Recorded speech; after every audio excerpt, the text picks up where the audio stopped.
დღეს ვისაუბრებთ მოძრაობის დაავადებაზე, ტრანსპორტში ცუდად რომ ხდებიან ხოლმე, თაბრუეხოვად, გულიერევად, სისუსტე აქვთ, თავით ტკივად. რატომ ხდება, როგორ მკურნალოდ, ზღვის ავადმყოფობასაც ეძახიან, თავიდან მეზღვაურებში აღმოაჩინეს, რომ ეს ცუდად ხდებოდნენ და მაგიტო.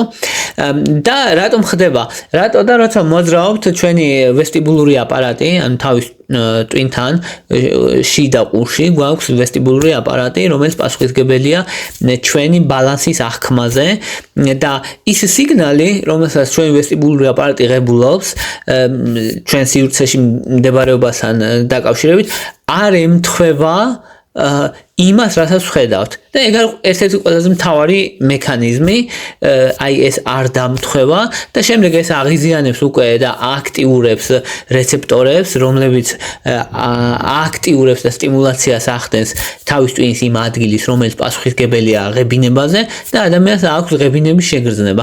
აი ეს არის მთავარი მექანიზმი. ვის ემართება? თითქმის ყველა შეიძლება დაემართოს, პოპულაციის 30%-ს აქვს დაახლოებით ეს უფრო ხშირია ბავშვებში, ბავშვების ვესტიბულური აპარატი უფრო მგრძნობი არიან და ბავშვები არ არიან ადაპტირებულები.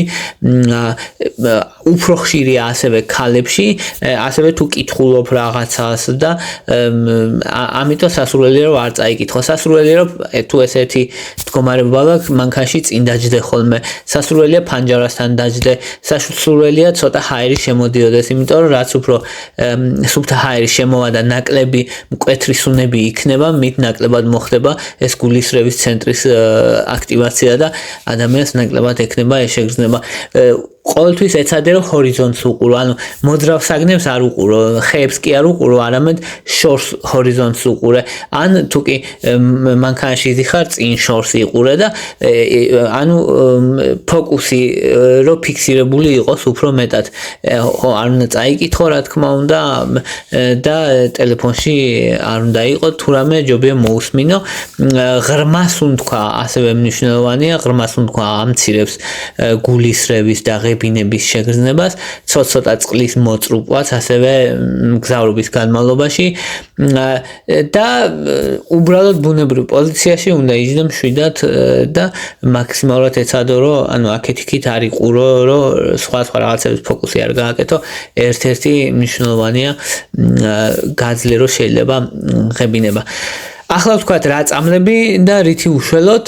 პირველი ყველაზე ეფექტურად მომოკლედ მიიჩნევა სკოპოლამინი. სკოპოლამინი არის დასალევით შესაძლებელია და დასაკრავი პაჩებია კიდე, რომელიც აი ყურის ქვეშ იკვრება ხოლმე და ხანგრძლივი მოქმედება აქვს. ყველაზე ეფექტურად მიიჩნევა, მოკლედ დაიკრავ და მერე მის მგზავრობამდე უნდა დაიკრა რამდენიმე საათით ადრე და 72 საათი ძლებს.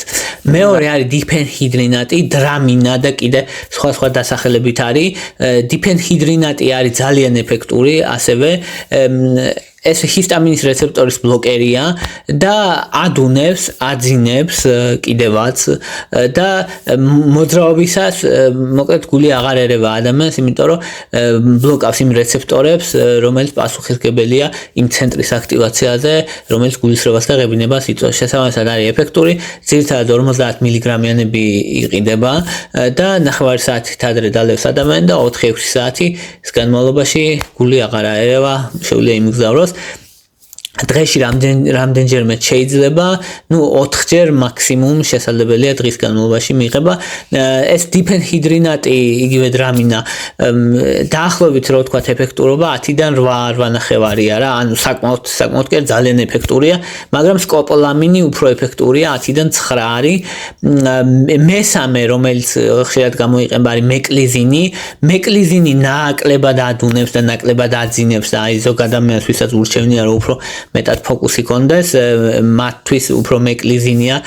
მეკლიზინი არის 25 მგ-იანები ან 50 მგ-იანები და დღეში ერთხელ ისმევა მგზავრობამდე 1 საათით ადრე.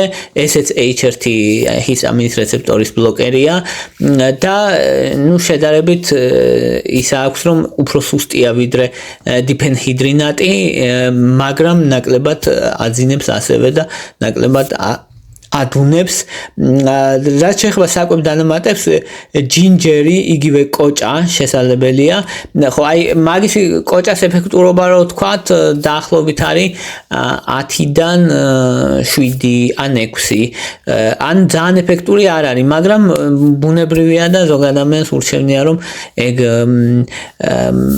ესე გამოიყენოს კოჭა 500 მგ-იანი ან 1000 მგ-იანი 1 საათით ადრე მგზავრობის წინ ერთ-ერთი ეფექტური ბუნებრივ საშუალებად მიიჩნევა ნუ ზოგი ღეჭავს და კოჭას და რომ შესაძლებელია ესეც პირდაპირ ასევე B6 ვიტამინი B6 ვიტამინი 25 მგ-დან 100 მგ-მდე 2-3 ჯერ დღის განმავლობაში ამცირებს გულისრევ აღებინების შეგრძნებას თუმცა ისეთი ეფექტური არ არის როგორც რაც ზემოთ ჩამოთვალე სკოპოლამინი ყველაზე ეფექტურია დიფენჰიდრინატი არის მეორე ყველაზე ეფექტურობით მეკლიზინი არის მესამე 8-იანი ჯინჯერი არის 7-იანი B6 ვიტამინი 6-იანი ან 5-იანი ესე და მაგნიუმი შესაძლებელი 200-დან 400 მგ-მდე დღის განმავლობაში მაგრამ ნუ მაგნიუმს დაბალი ეფექტურობა აქვს მნიშვნელოვნად როგორც დამხმარე საშუალება ამცირებს კუნთების სპაზმს და კუნთების რელაქსაციას უწყობს ხელს და მაგიტო მაგრამ რამდენიმე დღით ადრე უნდა მიიღო თუ მაინც გინდა მისი მიღება ნუ ყველაზე მეტად ყველაზე პრაქტიკული დიფენჰიდრინატია ჩვენს რეალობაში ან კოჭას დანამატიც მშვენიერია იგივე ჯინჯერი აი ეს იყო რისი თქმაც მინდა და მადლობა რომ მისმენდით მადლობა რომ გაინტერესებთ თუ მოგწონთ ჩემი ვიდეოები დალაიქეთ თუ მოგწონთ ჩემი არხი გამოწერეთ მადლობა ინტერესისთვის